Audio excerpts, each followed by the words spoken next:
নমস্কার, নিউজ নাওয়ের পর্দায় আপনাদের সকলকে স্বাগত। আমি সুমি রয়েছে আপনাদের সাথে। চলে যাব বিস্তারিত খবরে। দ্বিতীয়বার মার্কিন যুক্তরাষ্ট্রের রাষ্ট্রপতি নির্বাচিত হবার পর প্রথমবারের মতো তার সঙ্গে সাক্ষাৎ করলেন ভারতের প্রধানমন্ত্রী নরেন্দ্র মোদী। বৈঠকে আলোচনা হয় দ্বিপাক্ষিক বিভিন্ন বিষয় নিয়ে। বৃহস্পতিবার রাতে অর্থাৎ ভারতীয় সময়ে শুক্রবার মার্কিন রাষ্ট্রপতি ডোনাল্ড ট্রাম্পের সঙ্গে দ্বিপাক্ষিক বিষয় নিয়ে বৈঠক করলেন প্রধানমন্ত্রী নরেন্দ্র মোদী। ভারত এবং আমেরিকার রাষ্ট্রপ্রধানের আলোচনায় উঠে এলো বাণিজ্য, প্রতিরক্ষা, অভিবাসন সহ একাধিক বিষয়। এই সাক্ষাৎ থেকে ভারতের সব থেকে বড় লাভ হলো দুটি বিষয়ে। এর মধ্যে হলো মুম্বাই হামলার অন্যতম চক্রীকে নিজেদের দেশে ফেরত পাওয়া এবং F-35 জেট বিমান চুক্তি। আলোচনার বেশিরভাগটাই হয়েছে বাণিজ্য নিয়ে। একসঙ্গে $500 বিলিয়ন দ্বিপাক্ষিক বাণিজ্যের লক্ষ্যমাত্রা স্থির করেছে এই দুই দেশ। ভারত আরও বেশি তেল এবং গ্যাস আমদানি করবে বলে জানিয়েছেন ডোনাল্ড ট্রাম্প। এদিকে মুম্বাই হামলার চক্রী তাহাউর রানাকে ভারতে প্রত্যর্পণে ছাড়পত্র দিলেন মার্কিন প্রেসিডেন্ট। মাসখানেক আগে একই ঘোষণা করেছিল আমেরিকার সুপ্রিম কোর্ট। ভারতের সঙ্গে সামরিক বিক্রি কয়েক বিলিয়ন ডলার বাড়বে। ভারতকে fifth generation F-35 stealth jet যুদ্ধ বিমান দেওয়া হবে বলে জানিয়েছেন মার্কিন রাষ্ট্রপতি ডোনাল্ড ট্রাম্প। ভারতের বিদেশ সচিব বিক্রম মিস্ত্রি পরে জানালেন, এই চুক্তি আপাতত আছে প্রস্তাবনা পর্বে। আমরা বিকশিত ভারতের লক্ষ্যে এগিয়ে চলেছি, যা অনুবাদ করলে দাঁড়ায় মেক ইন্ডিয়া গ্রেট এগেন বা মিগা বলেও জানিয়েছেন রাষ্ট্রপতি Donald Trump. It's really an honor to see you, and you have been my friend for a long time, and congratulations on having done a great job. Thank you. Thank you very much. And he's doing a great job in India. Everybody talks about it. He's doing a really fantastic job. A great leader. Great leader. গোটা বিশ্ব ভাবছে ভারত নিরপেক্ষ, কিন্তু ভারত নিরপেক্ষ নয়, তার নিজস্ব অবস্থান আছে, আর তা হলো শান্তি বলে রাশিয়া ইউক্রেন যুদ্ধ থামাতে আমেরিকার প্রচেষ্টার প্রশংসা করে জানিয়েছেন ভারতের প্রধানমন্ত্রী নরেন্দ্র মোদী। বাংলাদেশের ব্যাপারটা আমরা প্রধানমন্ত্রী মোদীর উপর ছেড়ে দেব বলে বাংলাদেশের রাজনৈতিক পালা বদলে আমেরিকার যোগের কথা উড়িয়ে দিয়েছেন ডোনাল্ড ট্রাম্প। কিছুদিন আগেই 104 জন ভারতীয়কে দেশে ফেরত পাঠিয়েছিল ট্রাম্প প্রশাসন। সত্যি যারা অবৈধভাবে আমেরিকায় বসবাস করছে তাদের অবশ্যই ফিরিয়ে দেওয়া হবে বলে জানিয়েছেন মার্কিন রাষ্ট্রপতি ডোনাল্ড ট্রাম্প। মোদির মধ্যস্থতা করার দক্ষতার প্রশংসাও করলেন ডোনাল্ড ট্রাম্প। তার থেকেও ভালো মধ্যস্থকারী হলেন ভারতের প্রধানমন্ত্রী বলে মন্তব্য করলেন মার্কিন রাষ্ট্রপতি ডোনাল্ড ট্রাম্প। দীর্ঘদিনের দারুণ বন্ধু হিসেবেও প্রধানমন্ত্রী নরেন্দ্র মোদীকে আখ্যা দিলেন মার্কিন রাষ্ট্রপতি Donald Trump. Bureau report, news নাও। বাংলাদেশের ব্যাপারটা প্রধানমন্ত্রী নরেন্দ্র মোদীর উপরই ছাড়লাম বলে মন্তব্য করলেন মার্কিন রাষ্ট্রপতি ডোনাল্ড ট্রাম্প। বৃহস্পতিবার হোয়াইট হাউসে ট্রাম্পের সঙ্গে মোদীর দ্বিপাক্ষিক বৈঠকে উঠে বাংলাদেশ প্রসঙ্গ। পড়শি দেশের পরিস্থিতি নিয়ে ট্রাম্পের কাছে নিজের উদ্বেগ ব্যক্ত করেন প্রধানমন্ত্রী। দীর্ঘদিন ধরে ভারতের প্রধানমন্ত্রী এই সমস্যার সমাধানের চেষ্টা করছেন। বহু বছর ধরে এই চেষ্টা চলছে। আমি এই সংক্রান্ত খবরাখবর পড়েছি, তবে বাংলাদেশের ব্যাপারটা আমি মোদির উপরই ছাড়তে চাই বলে এক প্রশ্নের জবাবে জানিয়েছেন মার্কিন রাষ্ট্রপতি ডোনাল্ড ট্রাম্প। এদিকে বাংলাদেশ নিয়ে মোদি এবং ট্রাম্পের মধ্যে আলোচনা হয়েছে। বাংলাদেশের সাম্প্রতিক ঘটনা প্রবাহ নিয়ে ভারতের দৃষ্টিভঙ্গি অবস্থান ট্রাম্পকে জানিয়েছেন প্রধানমন্ত্রী নরেন্দ্র মোদী। নিজের উদ্বেগও ব্যক্ত করেছেন তিনি। আমরা আশা করছি বাংলাদেশে পরিস্থিতির উন্নতি হবে। আমরা তাদের সঙ্গে গঠনমূলক এবং স্থিতিশীল আলোচনা করতে পারব, কিন্তু আপাতত ওখানকার পরিস্থিতিতে আমরা উদ্বিগ্ন বলে পরবর্তী সময়ে জানিয়েছেন ভারতের বিদেশ সচিব বিক্রম মিস্ত্রি। বৃহস্পতিবার রাতে অর্থাৎ ভারতীয় সময়ে শুক্রবার মার্কিন রাষ্ট্রপতি ডোনাল্ড ট্রাম্পের সঙ্গে দ্বিপাক্ষিক বিষয় নিয়ে বৈঠক করলেন প্রধানমন্ত্রী নরেন্দ্র মোদী। ভারত এবং আমেরিকার রাষ্ট্রপ্রধানের আলোচনায় উঠে এলো বাণিজ্য, প্রতিরক্ষা, অভিবাসন সহ একাধিক বিষয়। এই সাক্ষাৎ থেকে ভারতের সব থেকে বড় লাভ হলো দুটি বিষয়ে। এর মধ্যে হলো মুম্বাই হামলার অন্যতম চক্রীকে নিজেদের দেশে ফেরত পাওয়া এবং F-35 জেট বিমান চুক্তি। আলোচনার বেশিরভাগটাই হয়েছে বাণিজ্য নিয়ে। একসঙ্গে $500 বিলিয়ন দ্বিপাক্ষিক বাণিজ্যের লক্ষ্যমাত্রা স্থির করেছে এই দুই দেশ। ভারত আরও বেশি তেল এবং গ্যাস আমদানি করবে বলে জানিয়েছেন ডোনাল্ড ট্রাম্প।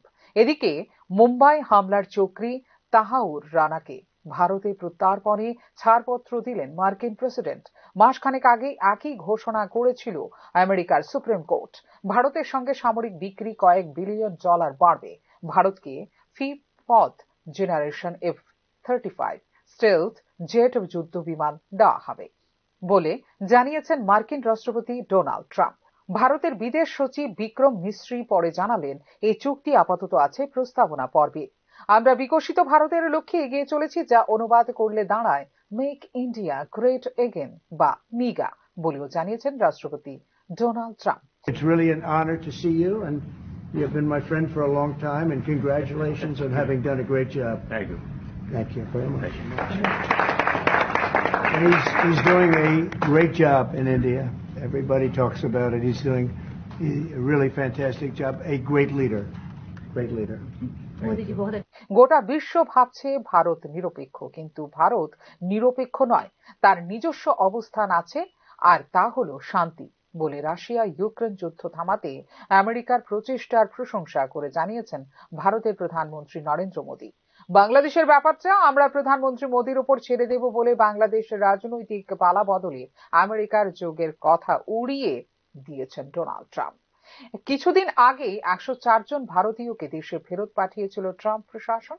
সত্যি যারা অবৈধভাবে আমেরিকায় বসবাস করছে তাদের অবশ্যই ফিরিয়ে দেওয়া হবে বলে জানিয়েছেন মার্কিন রাষ্ট্রপতি ডোনাল্ড ট্রাম্প।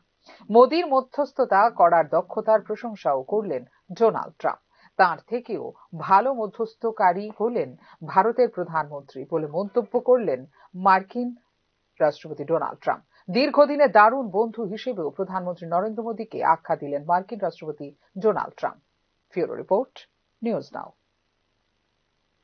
সবকিছু ঠিক থাকলে আগামী মার্চ মাসেই রাজ্যে চালু হতে চলেছে বন্দে ভারত যাত্রী ট্রেন। এই মর্মে উদ্বোধনী অনুষ্ঠানে পৌরোহিত্য করার জন্য প্রধানমন্ত্রীকে আমন্ত্রণ জানিয়েছে রাজ্য সরকার। আগামী মার্চ মাসে ত্রিপুরা সফরে আসবেন প্রধানমন্ত্রী নরেন্দ্র মোদী। রাজ্য সফরকালে বেশ কয়েকটি প্রকল্পের উদ্বোধন করবেন প্রধানমন্ত্রী নরেন্দ্র মোদী, যার মধ্যে রয়েছে আগরতলা এবং গুয়াহাটির মধ্যে বন্দে ভারত এক্সপ্রেসের উদ্বোধন। উত্তর পূর্ব সীমান্তে রেলওয়ে ভারতের দ্রুততম ট্রেন বন্দে ভারত চালু করার জন্য সবুজ সংকেত দেওয়ার পর এক্ষেত্রে উদ্বোধনী অনুষ্ঠানে প্রধানমন্ত্রীর উপস্থিতি আবেদন করে প্রধানমন্ত্রী দপ্তরের কাছে চিঠি পাঠিয়েছে রাজ্য সরকার। প্রতিদিন উত্তর পূর্বের দুটি গুরুত্বপূর্ণ শহরকে সংযুক্ত করবে বন্দে ভারত ট্রেন। ত্রিপুরা থেকে দ্রুতগতির ট্রেন পরিষেবা নিশ্চিত করার জন্য ত্রিপুরা এবং দক্ষিণ আসামে রেল লাইন বিদ্যুতায়নের কাজ প্রায় সম্পন্ন করে ফেলেছে উত্তর পূর্ব রেল। বর্তমানে ডিজেল ইঞ্জিনে দূরপাল্লার ট্রেনগুলোর মধ্যে তেজস এক্সপ্রেসের মাধ্যমে দিল্লি এবং হামসফর এক্সপ্রেসের মাধ্যমে বেঙ্গালুরুর সঙ্গে যুক্ত রয়েছে আগরতলা।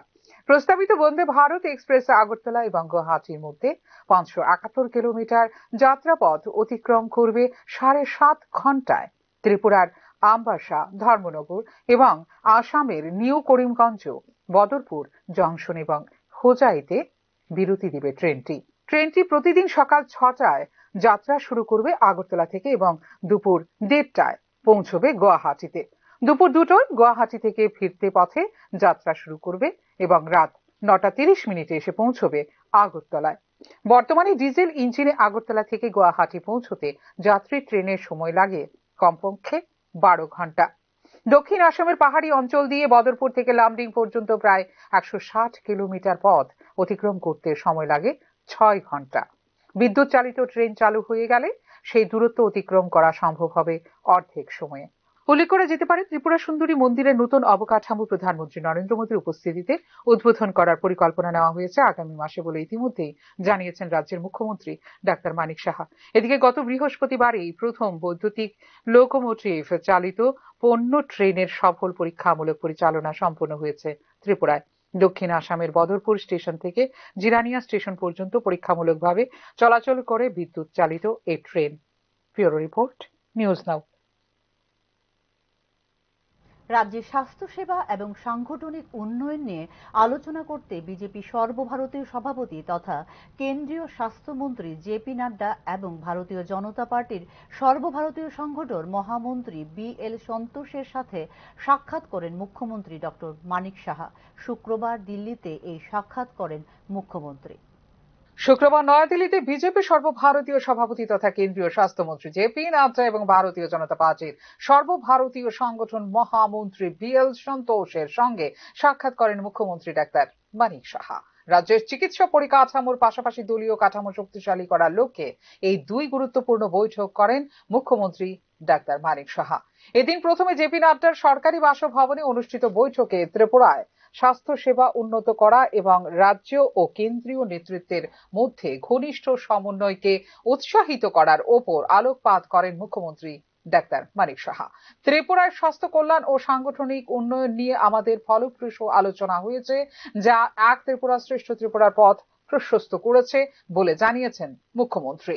রাজ্য সরকার ত্রিপুরা রাজ্যের স্বাস্থ্য ব্যবস্থাকে আরও শক্তিশালী করার চেষ্টা করছে একটি স্বাস্থ্য হাব তৈরির উদ্যোগের মাধ্যমে বলে আগেই জানিয়েছিলেন মুখ্যমন্ত্রী। এদিকে নতুন দিল্লিতে এদিন ভারতীয় জনতা পার্টি সর্বভারতীয় সংগঠন মহামন্ত্রী বি.এল. সন্তোষের সাথেও সাক্ষাৎ করেন মুখ্যমন্ত্রী ডাক্তার মানিক সাহা।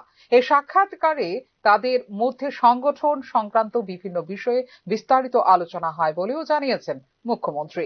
উল্লেখ করা যেতে পারে, মার্চের প্রথম সপ্তাহেই যেমন একদিকে শুরু হয়ে যাবে বিজেপির সর্বভারতীয় সভাপতি নির্বাচন প্রক্রিয়া, অপরদিকে তার আগে ঘোষণা করা হবে বিজেপি ত্রিপুরা প্রদেশ কমিটির সভাপতির নাম। এক্ষেত্রে ইতিমধ্যে দলের কেন্দ্রীয় নেতৃত্বের কাছে পেশ করা হয়েছে একাধিক নাম। এক্ষেত্রে কার উপর দেওয়া হতে পারে বিজেপি ত্রিপুরা প্রদেশ কমিটির দায়িত্ব, তা নিয়ে চলছে জোর জল্পনা। তবে ত্রিপুরা প্রদেশ বিজেপির সভাপতি নির্বাচনের বিষয়টিতে রাজ্যের মুখ্যমন্ত্রী মানিক সাহার অভিমতকে যথেষ্ট গুরুত্ব দেবে বিজেপি কেন্দ্রীয় নেতৃত্ব বলে নিশ্চিত রাজনৈতিক বিশ্লেষক মহল। ফিউরো রিপোর্ট, নিউজ নাও।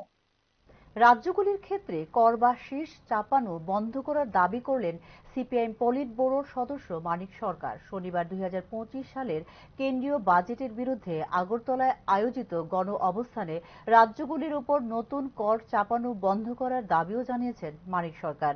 এদিন শকুন্তলা রোডে কেন্দ্রীয় বাজেটকে কর্পোরেট স্বার্থবাহী বলে আখ্যা দিয়ে এই বাজেটের বিরুদ্ধে গণ অবস্থান কর্মসূচি পালন করে সিপিআইএম সহ 5টি বামপন্থী দল। এই যে কর এবং সেস তোমরা বসাচ্ছ আরো বিভিন্ন ভাবে, তার থেকে অর্জিত যে অর্থ রাজ্যের সঙ্গে এই অর্জিত অর্থ যেখানে তোমরা বন্টন করছো না, এই সেস এবং কর তোমাদের বন্ধ করতে হবে, বাতিল করতে হবে। এটা নতুন করে চাপানো চলবে না, এটা একটা গুরুত্বপূর্ণ। প্রয়াত পশ্চিম জেলা সভাধিপতি বলাই গোস্বামীকে প্রদেশ বিজেপি কার্যালয়ে শেষ শ্রদ্ধাঞ্জলি দেওয়া হয়েছে শুক্রবার। সেখানে তার নশ্বর দেহে ফুল দিয়ে শ্রদ্ধা জানিয়েছেন তার সহকর্মীরা। তারপর শোক মিছিল বের করা হয় শহর আগরতলায়। শুক্রবার দুপুরে প্রয়াত পশ্চিম ত্রিপুরা জেলা পরিষদের সভাধিপতি বলাই গোস্বামীর মরদেহ নিয়ে আসা হয় আগরতলায়। এমবিবি বিমানবন্দর থেকে প্রথমে বিজেপি দলীয় কার্যালয় থেকে পরবর্তী সময়ে তার বাসভবনে নিয়ে যাওয়া হয় প্রয়াতের মরদেহ। সেখানে তার নশ্বর দেহে ফুল দিয়ে শ্রদ্ধা জানিয়েছেন তার সহকর্মীরা।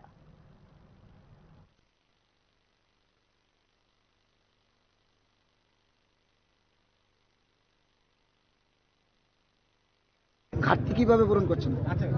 দেখুন, কোন মানুষের যাওয়াটা ঘাটতি পূরণ তো সম্ভব নয়, কিন্তু এটা বলতে পারি একজন দক্ষ কার্যকর্তা ছিল। শুধু কার্যকর্তা নয়, এরকম রাজনৈতিকভাবে এত দক্ষ কার্যকর্তা, ইলেকশন পরিচালনা বা ইলেকশন ম্যানেজমেন্ট এটা এত সূক্ষ্মভাবে তিনি করতেন। এটা আমি আমার জীবনে, রাজনৈতিক জীবনে এটা বোধহয় প্রথম ব্যক্তি যাকে দেখেছি আমি উত্তর জেলা থেকে একদম দক্ষিণ জেলা পর্যন্ত 7টা বিধানসভার বিভিন্ন ইকুয়েশন, সেখানে রিজার্ভেশনই হোক।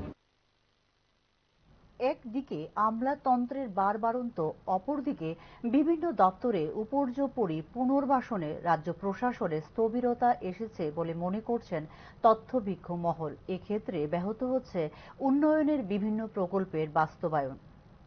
রাজ্য মন্ত্রিসভার অনেক সিদ্ধান্ত কেবলমাত্র আমলাতন্ত্রের কারণে বাস্তবায়িত হচ্ছে না বলে অভিযোগ করেছেন সংশ্লিষ্ট তথ্যভিজ্ঞ মহল। বর্তমান মন্ত্রিসভায় যারা রয়েছেন তাদের মধ্যে হাতে গোনা একজন ছাড়া বাকিদের প্রশাসনিক কাজের অভিজ্ঞতা কম। সেই সুযোগে কাজে লাগাচ্ছেন আমলারা।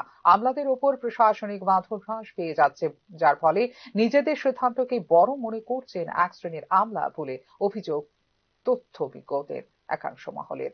আমলাতন্ত্রের গ্যাড়াকলে রাজ্য মন্ত্রিসভার বহু সিদ্ধান্ত চাপা পড়ে আছে ফাইলে। অনেক সিদ্ধান্তে এমন কিছু জটিলতা আমলারা সৃষ্টি করেছেন যার কারণে আর বাস্তবায়িত হচ্ছে না ওইসব সিদ্ধান্ত।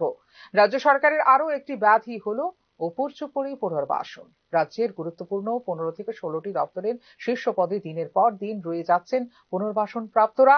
রাজ্য প্রশাসন থেকে পাওয়া তথ্য অনুসারে আগামী কয়েক মাসের মধ্যে আরো কয়েকজন প্রস্তুত হয়ে রয়েছেন পুনর্বাসনের অপেক্ষায়। তবে কি অফিসার সংকটে ধুঁকছে রাজ্য প্রশাসন, তা নিয়ে চলছে জোর জল্পনা। তাৎপর্যপূর্ণ বিষয় হলো গুরুত্বপূর্ণ দপ্তরগুলোর বিভিন্ন পদে বছরের পর বছর পুনর্বাসন প্রাপ্তদের কারো বয়স 65, আবার কারো 70। নতুনদের মধ্যে দক্ষতার অভাব, তাই কিছু কর্মচারী যেমন বছরের পর বছর বদলিহীন চাকরি করছেন, আবার কিছু দপ্তর নির্ভর করছে পুনর্বাসন প্রাপ্তদের উপর।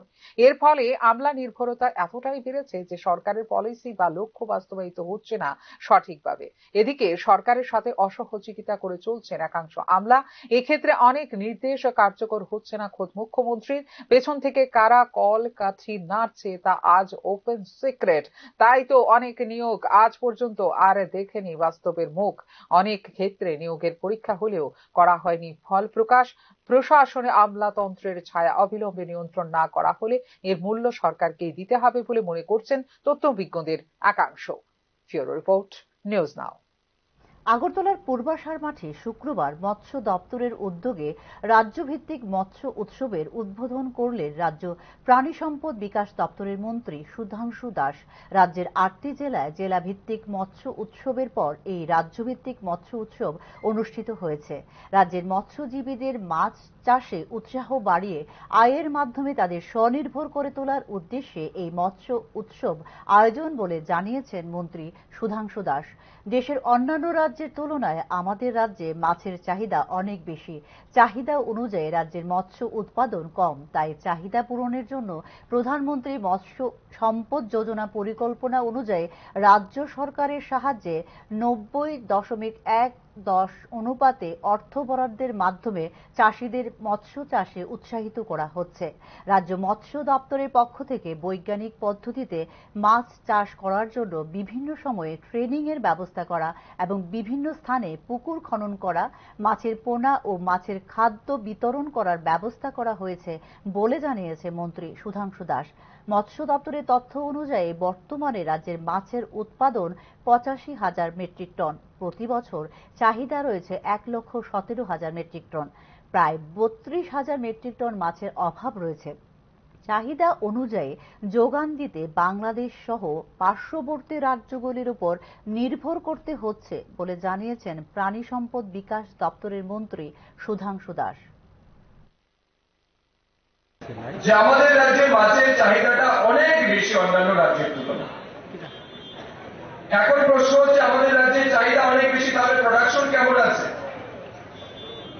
প্রোডাকশনের দিকে যখন আমরা তাকাই তখন আমাদের রাজ্যে মাছের উৎপাদন বর্তমানে ফিশারি ডিপার্টমেন্টের ডেটা অনুযায়ী প্রায় 85,000 মেট্রিক টনের মাছের উৎপাদন আমাদের রাজ্যে রয়েছে।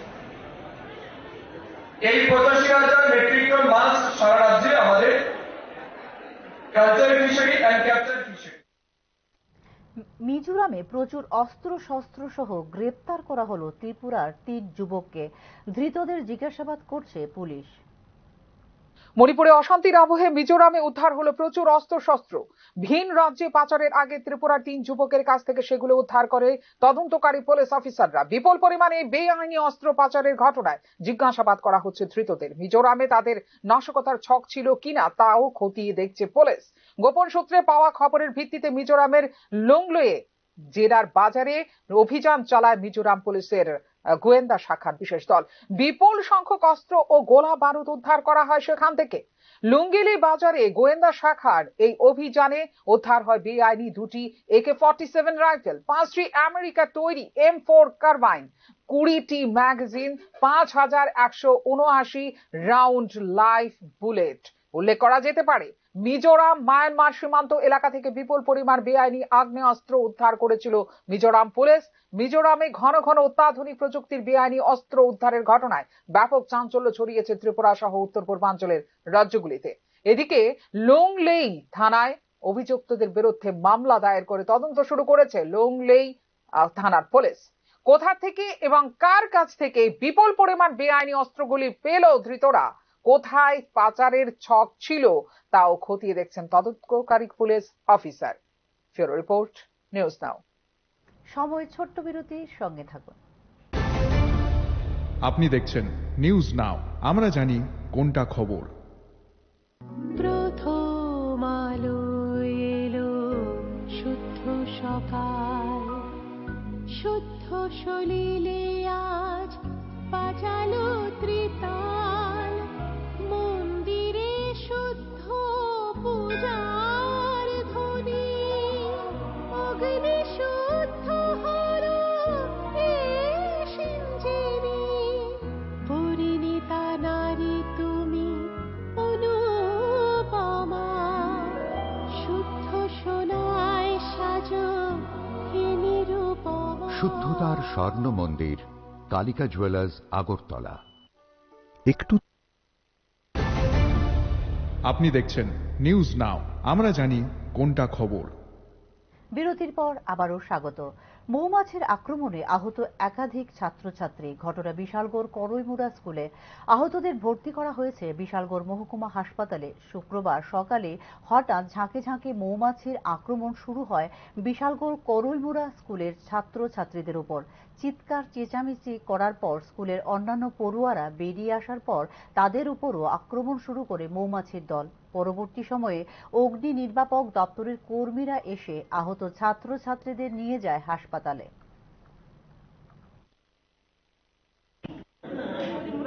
করিমুরা কি স্কুলে কি মানে কোনো বাসা টাসার মধ্যে লাড়াটারা বসছিল? রাজ্যের ম্যালেরিয়া শ্রমিকদের পুনরায় চাকরিতে নিয়োগের দাবি সহ বিভিন্ন দাবি সনদ নিয়ে ত্রিপুরা প্রদেশ কংগ্রেসের পক্ষ থেকে শুক্রবার সাংবাদিক সম্মেলনের আয়োজন করা হয়।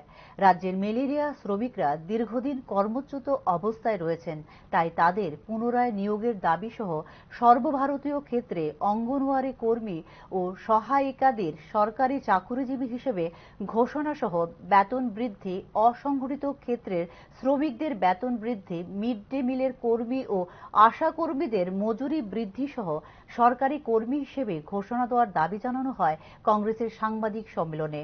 ভারতবর্ষের বিদেশি বিনিয়োগের সরকারি তথ্য উত্থাপন করে গত 10 বছরে ভারতবর্ষের বিদেশি বিনিয়োগকারীরা বর্তমান অর্থ বছরের ফেব্রুয়ারি মাস পর্যন্ত 17 লক্ষ কোটি টাকা বিনিয়োগ তুলে নিয়ে গেছেন বলে সাংবাদিক সম্মেলনে জানানো হয়।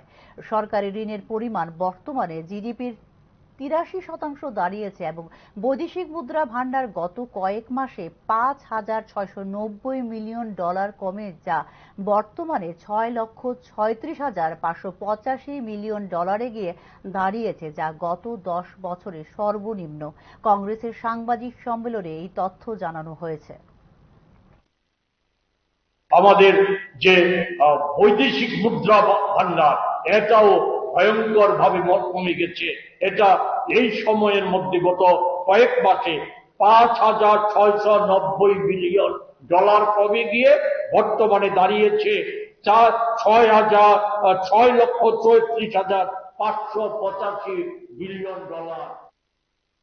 লিচুবাগানস্থিত হস্তশিল্প সেবা কেন্দ্রের উদ্যোগে government college of art and craft Agartala শাখার 50 জন ছাত্রছাত্রীদের নিয়ে শুক্রবার থেকে 3 দিনব্যাপী নৈপুণ্য প্রদর্শন ও সচেতনতামূলক শিবিরের আয়োজন করা হয়েছে।